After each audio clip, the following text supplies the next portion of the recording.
ॐ भूर्भुवः स्वः तत्सवितुर्वरेण्यं भर्गो देवस्य धीमहि धियो यो नः प्रचोदयात्। ॐ शान्ति शान्ति शान्तिः.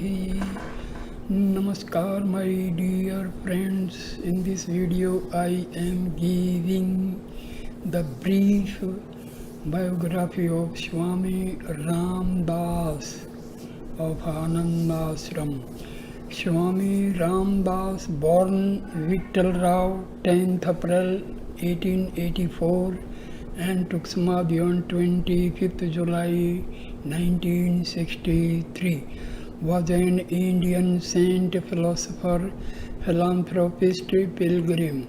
Ram Das became a wandering ascetic at a young age. His story and his teachings have been presented in several different books. Ram Das was born as Vittal Rao in Kanagad in northern Kerala, India on 10th April 1884 to Balakrishna Rao and Lalita Bai. Ram Das worked as a spinning master in a cotton mill and in 1908 was married.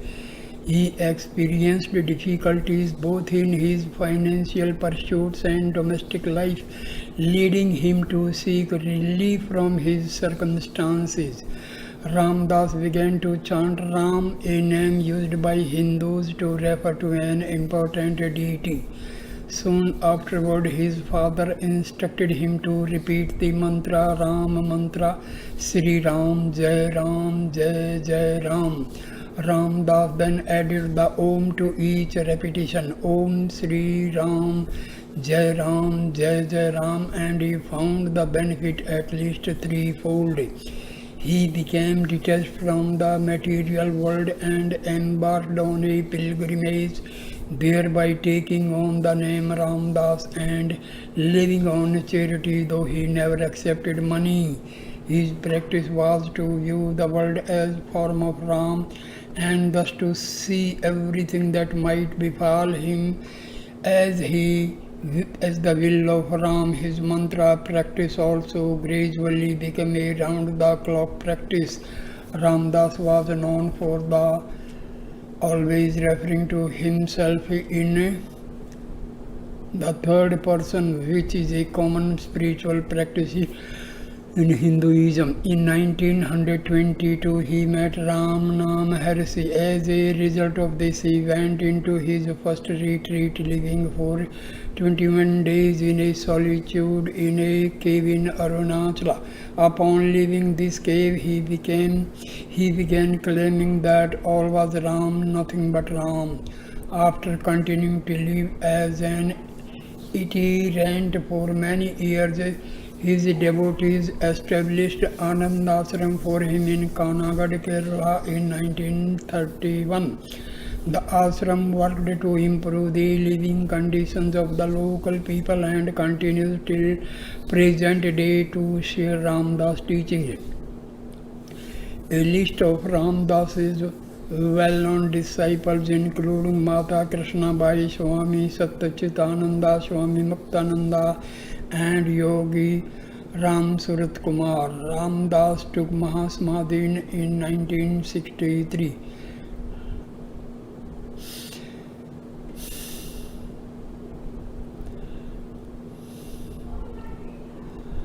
Please do not know what the name of God can do. Those who repeat it constantly alone know its power. It can purify our mind completely. The name can take us to summit of spiritual experience. Swami Ram Das, place yourself as an instrument in the hands of God who does his own work in his own way. Swami Ram Das. Just as a flower gives out its fragrance to whomsoever approaches or uses it, so love from within us radiates towards everybody and manifests as spontaneous service.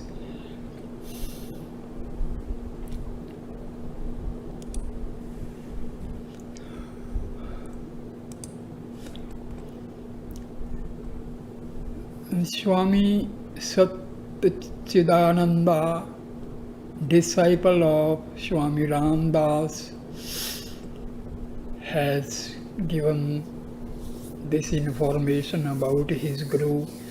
If anyone wants me to tell them something about beloved Papa, I ask them to visualize what it would be like if, by some divine alchemy, love and bliss were to coalesce and stand before them as one luminous entity. That's how Papa can be seen with the naked eye. Papa was indeed the very image of love and bliss divine. What was the source of that love? When he opened his heart to Ram, his eternal beloved, Ram flooded his heart with never-ending, never-fading love. This happened when Papa turned to his beloved Ram with pure devotion and utter self-surrender, turning his back on the world and the attractions it might hold for him. It was born of the realization of his oneness with the infinite and the eternal self. Every fiber of his being then thrilled to the sweet rhythm of love. Bliss ineffable flowed over and saturated him, rising like an artesian spring from the heart's core. When Papa realized the entire universe of name and form as the vibhuti or manifestation of the self, in the state of pure bliss consciousness, he carried on his spiritual ministry till his last day on earth. Through his talks and actions, he gave those who sought him a taste of the love and bliss divine. The purest pearls of wisdom that fell from his lips spread sweetness and light all round, dispelling gloom, fear and anxiety that held the people in a tight grip. Earnest seekers were lifted up to higher levels of consciousness, getting a glimpse of true life of the spirit, with the result that a deep yearning for that life was kindled in them. Papa's talks were often punctuated with jokes and laughter. The total impression left on the mind of the listener was never to be forgotten. Once, to illustrate the futility of empty theoretical Advaitic knowledge, Papa narrated the following story. He was staying in a small mandir in Jhansi when a man approached him and asked, "Who are you?" "I am Ramdas," he replied simply. "No, you speak a lie there," returned his visitor. "You are Ram himself. When you declare you are Ramdas, you do not know what you say. God is everything, and in everything He is in you, and so you are He. Confess it right away." "True, dear friend," Ramdas replied, "God is everything, but at the same time, it must be noted God is one, and when He is in you and everywhere around you, may I humbly ask to whom you are putting this question?" After a little reflection, the man could only answer, "Well, I have put the question to myself." Papa always stressed the necessity of absolute honesty and sincerity as essential in the great quest. Better an honest dualistic bhakti than a hypocritical Advaita. Whereas bhakti, however dualistic, will lead ultimately to jnana as jnanamata, the mother of jnana, and Advaita practiced only with the head leads merely to confusion and hypocrisy. Another incident illustrates this point well. When Papa was staying at Mount Abu, he was taken to meet a great saint, Swami Kevalananda, a young sannyasi living in a cave, his body completely shaved but surrounded by a number of books. Papa approached him and prostrated. With a look of surprise, the sannyasi asked, "To whom are you offering this salutation?" To Ram, Papa replied, "Who are you?" "Ramdas, Ramdas, Ramdas." "Funny, is not it? There is only one truth. Why do you assume this false duality? It is Ram himself being one who has chosen to be many." "Wrong," retorted the Advaitin. "He is always one, many is false illusion. Truth has become God and his devotee for the sake of Leela, the divine play." Papa responded, "Why play? For love and bliss, when Ramdas protest before you, it is yourself who do it in the form of Ramdas." Papa went on, "Boss, cut in the sannyasin. There is only one, never two." "Then to whom are you talking, dear Swamiji?" asked Papa, pulling out his Brahmastra. The sannyasin reflected a while and had to reply to myself, "Exactly. You assume there are two, although in the light of absolute truth there is only one. No realized person believes in duality," maintained the Advaitin, getting jumpy. "Here, take this book and read it. You will understand things more clearly. I assure you, it is written by me." He pressed Papa to accept it. Noticing the author's name on the cover, Papa noted that he referred to himself as Swami Kaivalyananda M.A. Papa, known as Vittal Rao in his Purvasrama days, was born in 1884 at Hosdurg,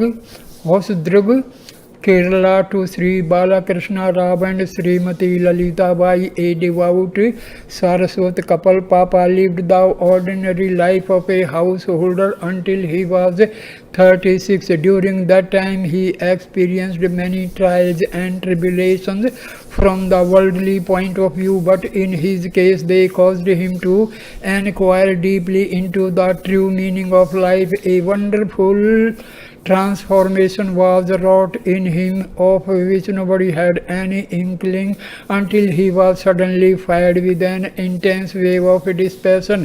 He came to realize the futility of worldly pursuits and the need for a real, everlasting peace and happiness. Inspired by the teachings of Sri Ramakrishna, Swami Vivekananda and Swami Ramatirtha, Papa became thoroughly convinced that God alone can give one eternal peace and happiness. The path of pure devotion and self-surrender shone forth for him with an irresistible appeal. All attachments to family, friends and business dropped away just as a fully ripened fruit falls from the tree. He was inwardly ready to give himself up wholly and unreservedly to God. At that critical time, his father, noticing his son's waning interest in secular pursuits and his waxing love for and devotion to God, initiated him into the Ram Mantram and assured him that by repeating it unstintingly, he would in due time find the true peace and happiness he was thirsting for. As the mantram took hold of him, Papa found his life filled with Ram. It was then that he renounced the sansaric life and went forth in quest of God as a mendicant sadhu. This first year of Papa's new life is described by him in his autobiography, In Quest of God. It was thus on one morning in December 1922 that Papa left hearth and home by train from Mangalore. He did not know where he was going, nor was he anxious about it. He only knew that he was obeying the divine command of his beloved Ram and was therefore sure that he would guide him unerringly. The mantram Om Sri Ram Jai Ram was ever on his lips and in his heart. Besides chanting the divine name, Papa's practice was to look upon everything in the world as forms of Ram, God, and to accept everything that happened as happening by the will of Ram alone. Papa was thus directed to Sri Rangam.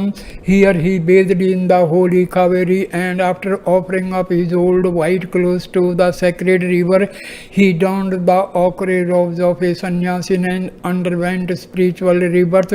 As prompted by Ram himself, Papa assumed the new name of Ramdas, servant of Ram, and took the inviolable vows of sannyasa renunciation. Papa never referred to himself in the first person ever again.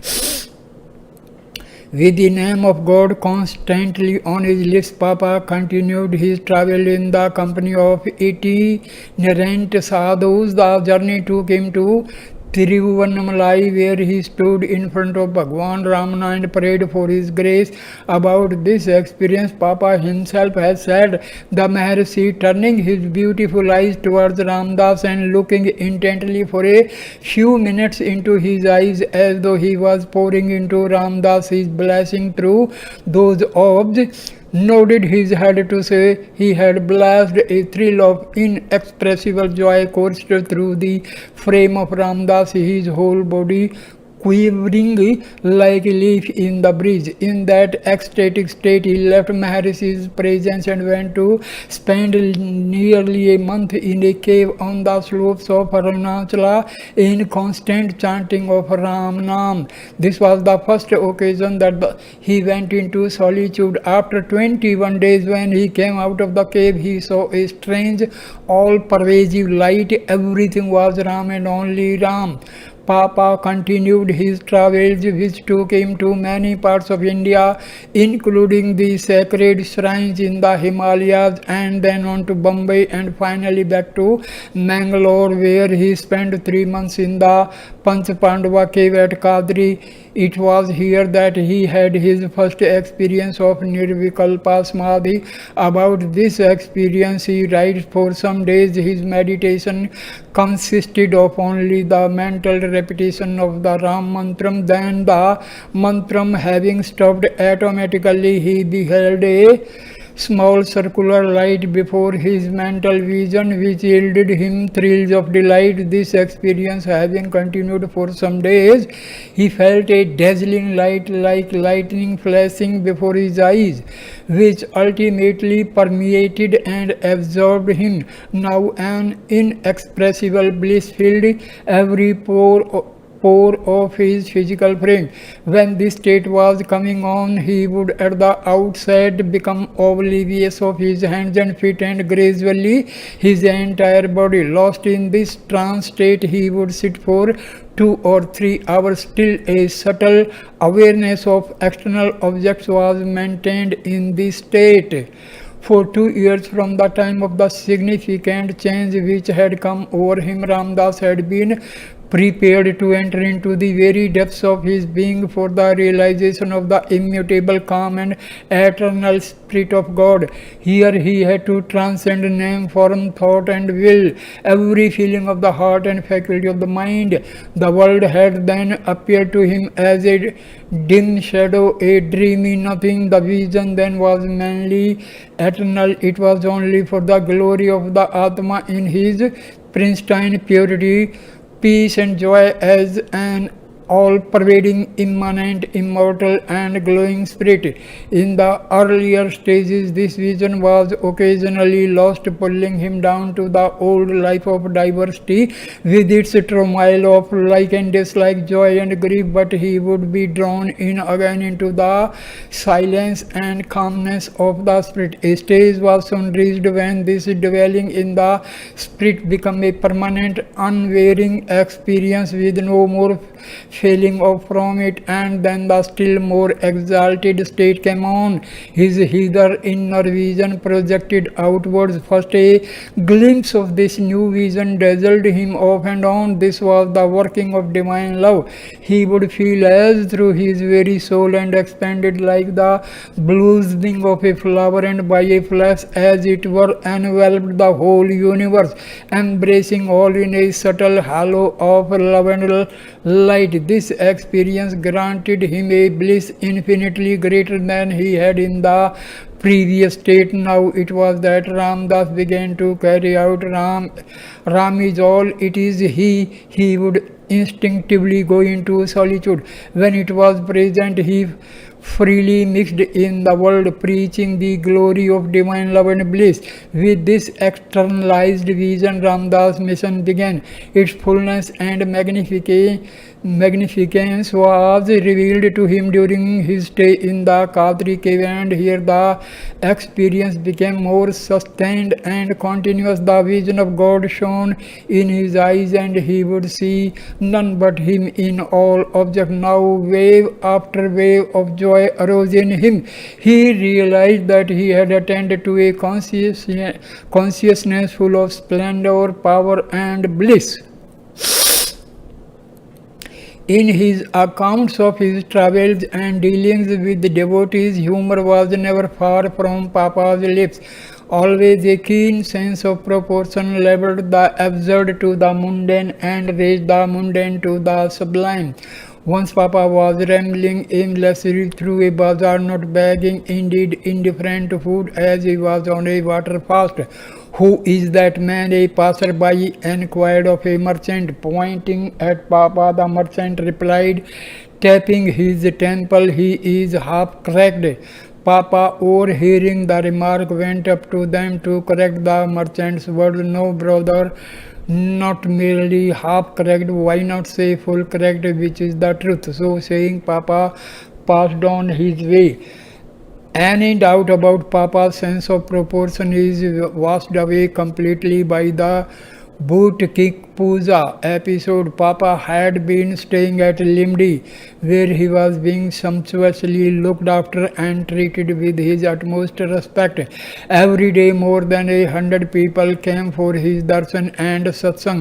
Never attached to such externalities, as soon as Papa received the inner command of Ram to quit the place, he left.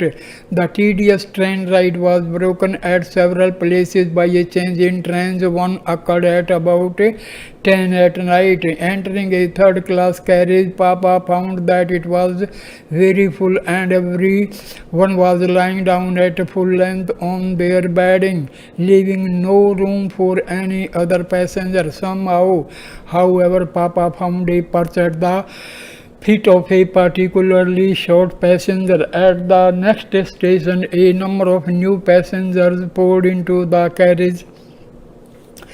These had to stand in the narrow passage between the seats, while not a single sleeping passenger made room for them. Papa felt that he should give up his seat for one of them, and so quietly slipped down to the floor and stayed there. His former perch was, of course, immediately taken. At the next station, a fresh set of passengers came in. The rush was now so great that they began trampling through the passage with their heavy boots, searching for some available place to sit. Papa, crouching on the floor like a rabbit, received their kicks with no small delight. He rolled himself down and twisted his body into a figure 8 in order to take up the least amount of room.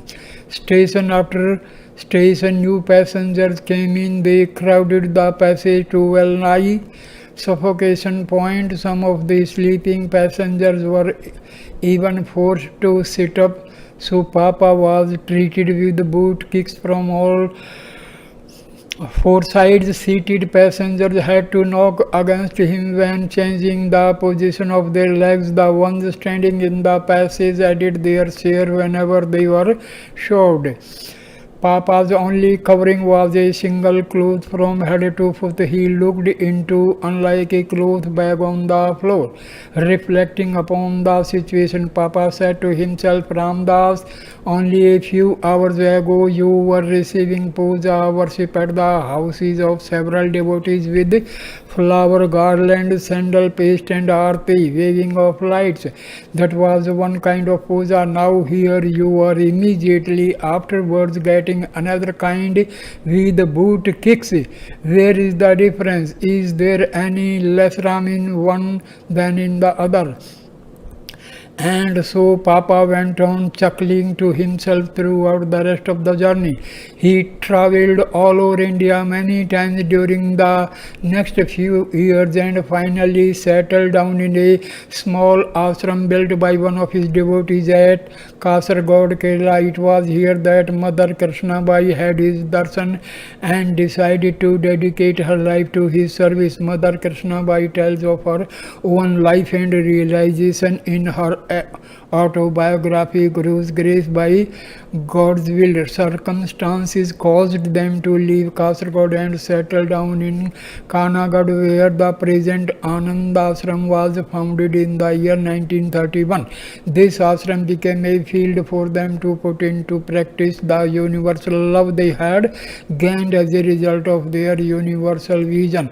Although Papa attended Mahasamadhi in 1963 and Mata Krishna Bai in 1689, the motto of the ashram continues to be universal love and service. About man's relationship with God, Papa says man is God playing the fool, meaning that man is essentially divine, but that divine has put a mask of ignorance on himself and pretends individuality. When he is ready to tear off the mask, the individual gets tired of worldly life and seeks peace and everlasting happiness. He then goes to wise man and accepts him as his guru, does sadhana as prescribed by him, and by virtue of sadhana and the Guru's grace, all the vasanas accumulated over lifetime are washed away and the mind is made pure. Thereupon himself is a mystery. Papa emphasized the need of absolute surrender to the divine will. He would say his will is supreme. If we are conscious of this always, there is no struggle in life at all. When we surrender to God's will, we put all our burdens on Him. He is only too willing to carry everything. Surrender means strength, peace, bliss and wisdom. But when the ego raises its head, all these disappear and man becomes a puny, careworn creature. God has made man a blissful being. What is meant by surrender? Surrender means to know and feel that all our actions are God's actions, all our moments are His moments. If we live our life with this attitude, our ego sense will gradually disappear. The whole universe is the play and form of God's Shakti. When once we know that all are forms of the one divine, all separateness will be lost in the great realization. Papa acknowledged himself as a Vishishta Advaitin. Papa Ramdas is not a pure Advaitin. He believes in the coexistence of Dvaita and Advaita. The Jivan Mukta retains a higher subtle individuality. He moves about and acts in the world realizing that he and God are one. Ramdas in this body is active in doing things. Whatever he may do, he is at the same time conscious that he is the eternal and all-pervading reality. So in that state there is separateness and unity simultaneously. Devotee, is there no state when the Jivan Mukta can lose his individuality in the one and free of birth? Papa, that is possible. That is what the Jnanis do. They do not believe in the existence of a higher individuality at all. As soon as the lower individuality is dissolved, they cease to exist as a separate entities. There cannot be any rebirth for them. Adi Shankaracharya was one of that type. Having realized his oneness with the Absolute, Papa maintained a subtle individuality to enjoy his relationship with the Divine as a child towards its mother or a servant towards its master. He had great reverence for all saints and sages. Whenever he referred to them, he would say that he was only a child of all saints. He had great respect and reverence for Bhagwan Sri Ramana. Of him he has said, Sri Ramana Maharshi was in all respect a remarkable saint. After realizing the eternal, he lived in the eternal. His Advent was a veritable blessing on this earth. By his contact, thousands were saved from the clutches of doubt and sorrow. He lived what he preached and preached what he lived. He exerted a wonderful influence and created in the hearts of ignorant men and women consciousness of their inherent divinity. He awakened the sleeping soul to the awareness of its immortal and all blissful nature. By his very presence he rid the hearts of people of their base and unbridled passions. The faithful derived the greatest benefit by communion with him. As Papa had attained realization by taking to uninterrupted chanting of the divine name Ram, coupled with contemplation of the attributes of God, he always extolled the virtue of Nama Japa in sadhana. Based upon his personal experience, Papa assured all seekers that Nama Japa would lead them to the supreme heights of realization of one's oneness with the Almighty. On the power of the divine name, he has this to say: the divine name is pregnant with a great power of transform the world. It can create light where there is darkness, love where there is hate, order where there is chaos, and happiness where there is misery. The name can change the entire atmosphere of the world from one of bitterness, ill will, and fear to that of mutual love, goodwill, and trust. For the name is God Himself to bring nearer the day of human liberation from the sway of hatred and misery. The way is the recognition of the supremacy of God over all things and keeping the mind in tune with the universal by the chanting of the divine name. May beloved Papa, who is everything and beyond everything, continue to bless and lead all to the supreme goal. Om Sri Ram Jai Ram Jai Jai Ram. Thank you, my dear brothers, to watch and hear this wonderful video. Please like, comment, and share the video and subscribe the channel. Thanks a lot, my dear friends. Namaste, namaste.